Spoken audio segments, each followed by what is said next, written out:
당이 확장이 많이 되고, 제가 어제 여러 주요한 분들을 조사했더니 대한민국당에 대한 기대가 굉장히 적자 많으시더라고. 우리가 당직자들이 자부심도 가지지만 좀 더 외국 국민들한테 노력해서 다가가야 되겠다. 또 행동으로 보여드려야 되겠다. 이렇게 생각합니다. 이거도 이거도 단장님 들어주세요. 대한민국당 최고위원 상임고문 연석 회의를 시작하겠습니다. 오늘이 벌써 11월 7일입니다. 저도 아침에 9시에 지금 예산 소위를 하다가 이렇게 쫓아왔습니다. 국정원장, 국방부 장관, 통일부 장관을 대동하고 검은 선글라스 끼고 전방을 수시하는 남북 공동선언 이행추진위원장, 남북 회담을 컨트롤하고 대통령이 없는 상황에서 지뢰제거 작업 현장을 점검하면서 군사 기밀을 유출하는 국가문란 행위를 일삼는 자가 대한민국의 상황이라는 웃지 못할 코미디가 버젓이 벌어지고 있습니다. 전대엽 의장 출신이고 박원순 서울시장의 정무부시장 출신입니다. 청와대 비서실장이 대한민국 상황이라는 말이 나오는 것은 그야말로 대한민국이 치욕스럽고 국정농단도 이런 국정농단이 없습니다. 대한민국 국경은 그야말로 땅으로 떨어졌고 벌써 차기 권력자 운운하며 여전히 거짓 촛불 잔치를 벌이고 있는 가짜들이 판을 치고 있습니다.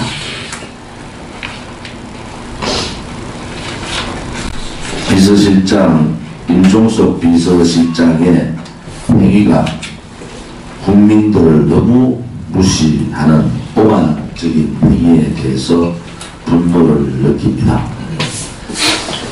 심지어 내년도 경제 성과에 대해서 김동연 경제부총리와 장하성 경제실장과의 엇박자를 보면은 대한민국 국민은 어느 장단에 맞춰야 할지 어리분절할 뿐입니다. 장하성 정책실장은 내년에 실질적인 경제 성과를 국민들이 체감할 수 있을 것이라는 뚱딴지 같은 소리를 했고, 이에 대해서 김동연 부총리는 정책실장이 아마 자기 희망을 표현한 게 아닌가 생각한다고 반발했습니다. 지금은 정말 어려운 상황이고 경제 주체들이 경제에 대한 희망의 손을 놓아버린 그러한 상황에서 문재인 씨 정권의 경제 수장들의 이 황당한 상황은 어려운 서민들을 또 어려운 자영업자들을 더 분노하게 하고 있습니다. 한국 경제가 위기이고 소득주도 성장은 이미 실패했는데도 불구하고 도대체 국민에게 무엇을 숨기려고 하는 것인가 의심하지 않을 수 없습니다. 솔직하지 못하고 깨끗하지 못하고 용기도 없는 그러한 삼류 중에 삼류 정권이라는 것을 스스로 자인하는 셈입니다. 무능력하고 무책임한 가짜 세력에 의해서 박근혜 대통령이 불법 탄핵되었다는 점에서 참으로 개탄스럽고 한탄스럽습니다. 한술 더 떠서 국회에서 인사청문회가 채택되지 않았음에도 조명래 환경부 장관 후보자의 인사청문서를 재송부했습니다. 지금까지 인사청문회 보고서 채택 없이 임명된 고위공직자가 9명인데 조명래 후보까지 임명하면 10명이나 됩니다. 이것은 상권 분립의 원칙에도 맞지 않고 국회 자체를 무시하는 그러한 행동이고, 그 무시를 당하면서도 웃고 있는 자유한국당을 보면은 한심할 따름입니다. 어제는 좌파 단체들조차도 문재인 씨 정권이 적폐 세력과 다를 바 없다며 기자회견을 하는 총국이 벌어졌습니다. 대한민국당은 민심을 전심으로 받들고 고통스러운 국민의 삶에 희망을 드리는 정당으로 거듭나겠습니다. 문재인 씨 정권의 수상한 예산은 삭감하고 대한민국을 살리는 예산은 반드시 지키겠습니다. 남북이 5일 한강과 임진 간 하구 공동 이용을 위한 공동 수로조사를 시작했는데, 수로조사 완료 후 골재 채취 사업을 하는 것은 분명히 오이사 조치와 유엔의 대북 경제 제재 위반입니다. 정부는 2010년 3월 북한의 천안함 북침 이후 오이사 조치를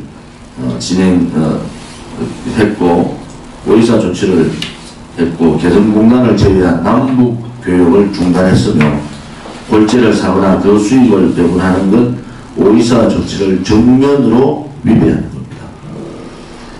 이것은 유엔 대북 제재의 사항임에도 불구하고 지속적으로 여러 가지 사항에서 미국의 심기를 건드리고 있습니다. 이 반미주의자들의 행태는 지속적인 누적적인 일들을 반복한다는 겁니다. 그것이 안 되는 줄 알면서도 계속 반복을 하고 결정적인 순간에 그 목표를 쟁취한다는 겁니다.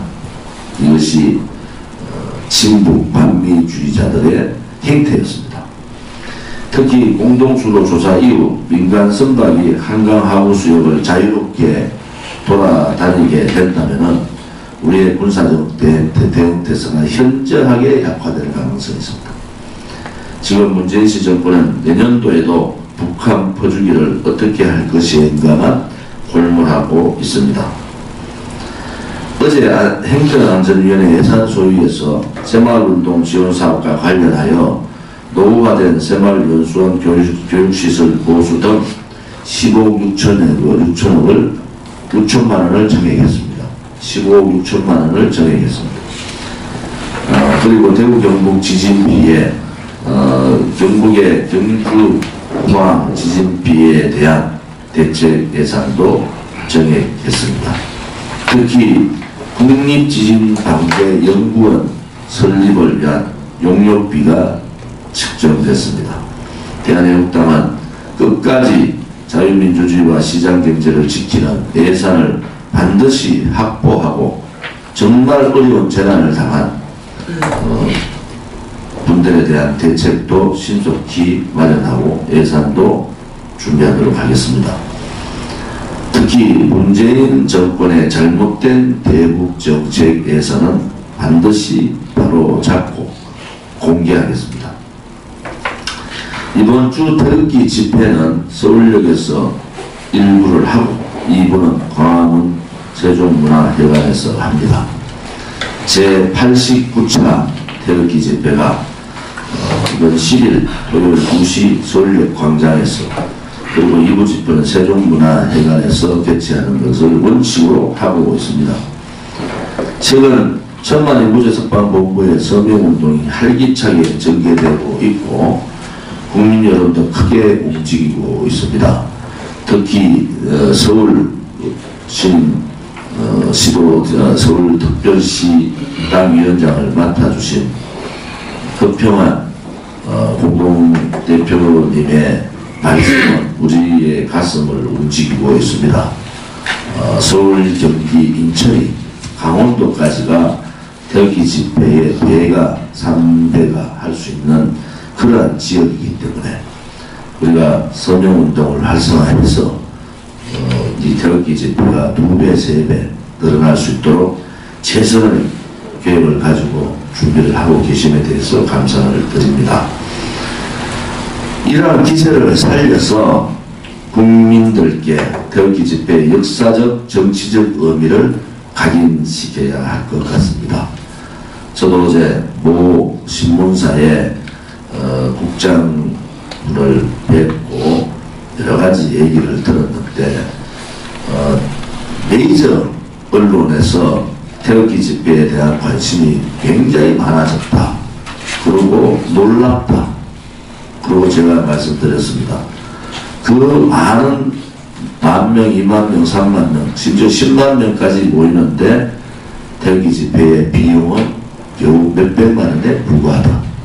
태극기 집회에 나오는 많은 애국 국민들, 애국 동지들의 자발적인 자비에 의해서 새벽밥 먹고 또 돌아가면 새벽이 되는 그 어려운 상황에서도 우리는 89차 태극기 집회를 하는 겁니다. 전 세계 역사상 없었던 우파의 태극기 집회고 또 불의에 저항하는 투쟁의 역사다. 우리의 태극기 집회의 역사는 대한민국의 역사에 분명히 기록되면서 우리가 하는 그 뜻이 반드시 관찰되리라 저는 믿습니다. 지금 국민들은 여성이면 여성, 남성이면 남성, 청년이면 청년, 각계각층 남녀노소가 문재인 정권의 분노를 표출하고 있습니다. 특히 박근혜 대통령님에 대한 잘못된 거짓 불법 탄핵에 대해 눈을 뜨고 서서히 그 진실을 알아가고 있습니다. 박근혜 대통령에 대한 억울함과 정치적 탄압, 정치 보복, 인신감금에 대해서 우리가 좀 더 고민을 해야 합니다. 이것은 인권 문제에 있어서도 있을 수 없는 일입니다. 그래서 대내뿐만 아니라 해외에도 적극적인 홍보가 필요한 사항입니다. 대한민국당의 홍보팀들이 지금 전례를 가다듬고 대한민국당을 위해서 여러 가지 안들을 제시하고 있습니다. 우리 사무총장님을 중심으로 우리 대한민국당이 제대로 된 정의의 우파정당, 또 대한민국을 살릴 수 있는 우파정당, 깨끗한 우파정당이 될 수 있도록 우리 모두가 함께 해주기를 부탁드립니다. 감사합니다. 대한애국당에는 굉장히 중요한 위원회가 있습니다. 첫째는 중앙윤리위원회, 두 번째는 조직강화특별위원회, 또 세 번째 선거관리위원회입니다. 저는 당대표로서 이 세 개의 위원회에 절대 관여하지 않습니다. 독립성을 드리고 그 독립적인 결정권을 드리고 또 그것이 대한애국당이 앞으로 큰 정당으로 우파의 중심 정당으로 갈 수 있는 길이다. 저는 그렇게 보고 창당 때부터 지금까지 그것을 지켜고 있습니다. 또 우리가 사무총장께서 그동안 공석 상태로 계속 있다가 최고위원 겸 사무총장 박태우 총장을 모시고 당 사무처의 업무에 대해서 제가 거의 손을 다 놨습니다. 그리고 잘하고 계시다.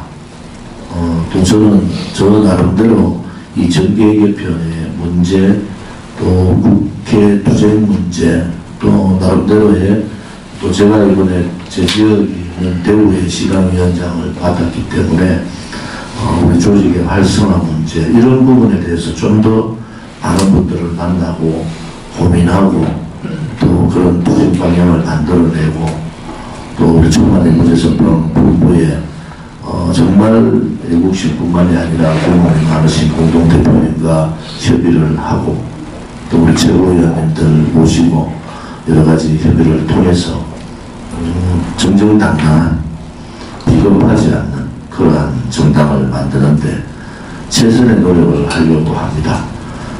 아무튼 대한애국당은 굉장히 앞으로 커질 겁니다.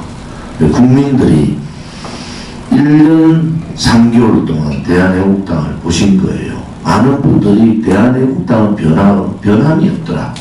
그 처음에 주장했던 내용이나 지금이나 대한애국당에 가고자 하는 길은 오직 진실과 정의의 투쟁, 불법 감금 대신 박근혜 대통령의 구출, 또 우리 대한민국의 정치적인 자유민주주의 시장 경제의 회복, 한미 군사, 한미 동맹을 강화, 사수해서 김정은 내진 체인지, 이것이 저희들이 가고자 하는 길입니다.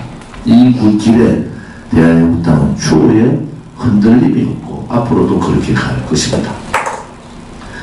오늘 의결 몇 가지가 필요합니다. 자유민주주의의 상징이고 6.25 전쟁에서 사망하신 철모 주인찾기 특별위원회 위원장, 특별위원회 구성안과 위원장 선임 안건을 올리겠습니다. 이 문제는 지난 월요일날 최고위원회의에서 다뤘던 내용이고 의결만을 하겠습니다. 둘째, 가짜뉴스 대책특별위원회 상정을 하고 올리겠습니다. 첫째, 철모 주인찾기 특별위원회 위원장에는 김진철 KBS 전 KBS 임원이시고 현 상임고문님을 위원장으로 하시고 있고요.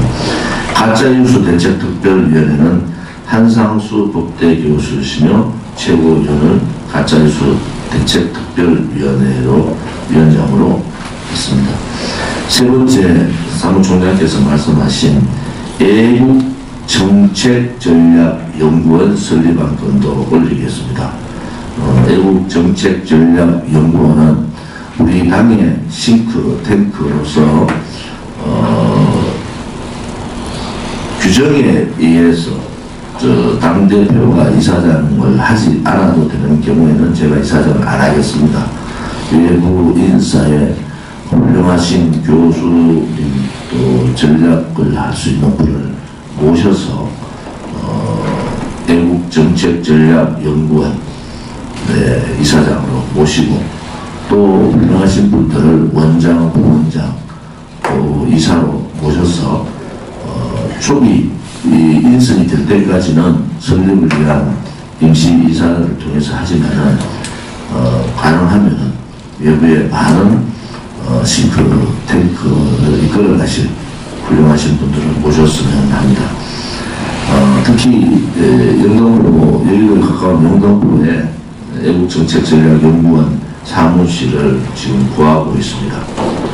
그래서 그런 부분을 참고해 주시고 애국정책전략연구원 설립 안건도 올리겠습니다. 첫째, 자유민주주의 상징인 철모 주인찾기 특별위원회 및 위원장 김진철 위원장 안건을 올리겠습니다. 두 번째, 가짜뉴스 대책특별위원회 상정권 및 특별위원장 안건을 올리겠습니다. 한상수 법대 교수시며 최고위원을 특별위원회 위원장으로 올리겠습니다. 세 번째, 대한애국당의 싱크탱크 역할을 해줄 애국정책전략연구원 설립권을 올리겠습니다. 다른 의의가 없으시고 이 문제는 우리 월요일날 회의 최고위에서 그동안 쭉 얘기했던 내용이라서 오늘 통과하는 걸로 하겠습니다. 없으시면 이해 없습니다. 박근혜 대통령께서 오늘 오후에 87일째 옥중 투쟁을 하고 계십니다. 박근혜 대통령이 그냥 감옥에 계신 것이 아닙니다. 인신강금 옥중 투쟁을 하고 계시다. 이것이 우리가 여러 가지 행동에 있어서 마음을 바로 다잡아야 된다. 지원론 대통령께서 옥중 투쟁을 587일째 지금 하고 계시다. 그 이상의 비밀이 어디 있습니까? 아무도 만나지 않고 아무런 말도 안 하시고 그냥 발언하고 계신 거 아닙니까? 우리 대한민국 당원이나 외국 동지들, 외국 국민들께서 그러한 마음의 분노가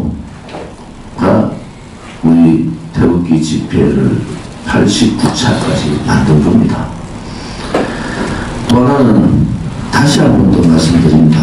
박근혜 대통령을 내려놓고 그냥 가자.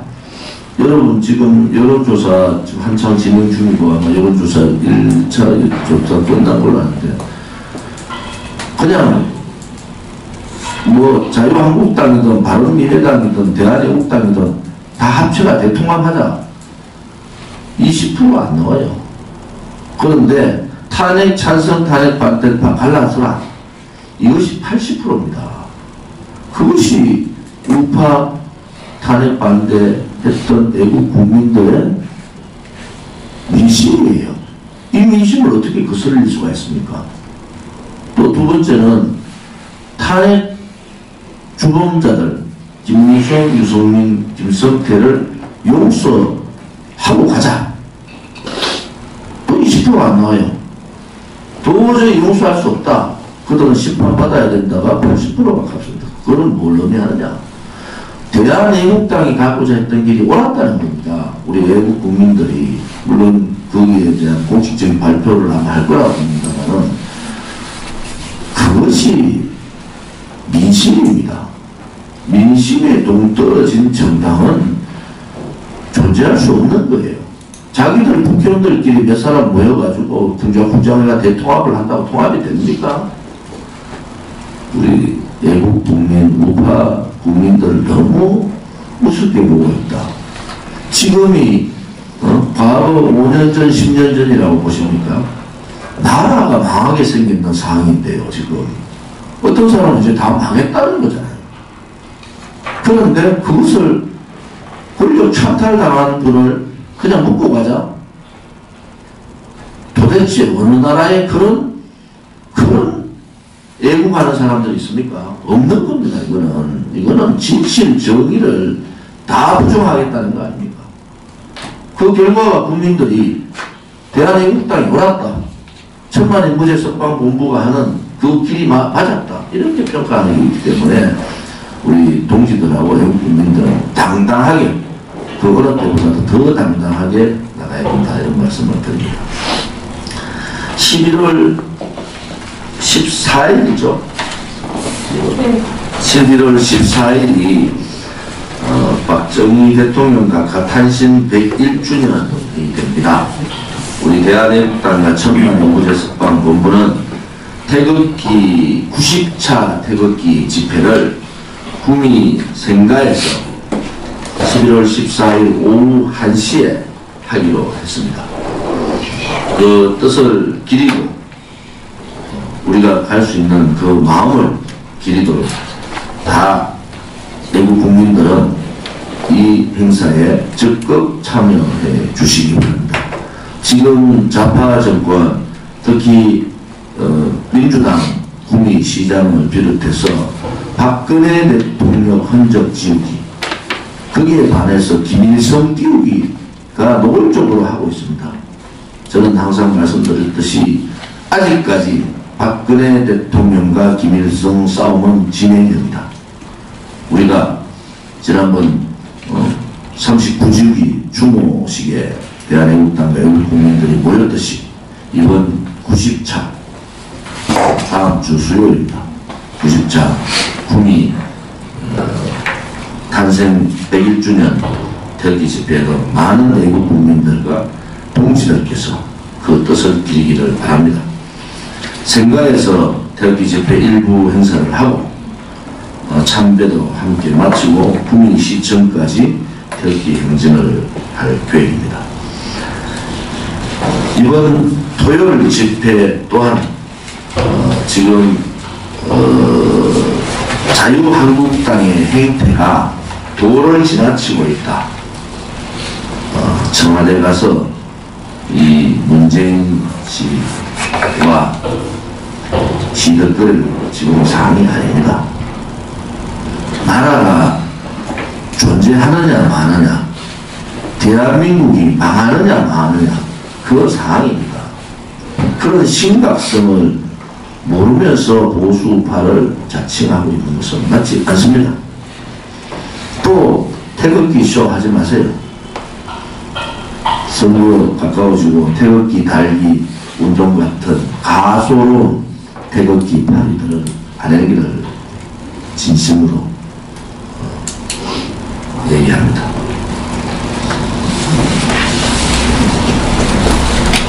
이번 서울역 토요일 서울역 집회로 많은 연사분들 또 동절기 집회 대비를 해서 일부 집회 시간을 조금 단축하고 행진하고 2부 집회도 늦어도 6시에는 마무리할 수 있도록 그렇게 아마 준비들을 하시는 것 같습니다. 이 역사의 현장, 또 투쟁의 현장, 대한민국을 살리는 현장에 외국 동지들과 국민들의 많은 참여를 부탁드립니다. 비공개로 하겠습니다. 비공개로 진행하겠습니다.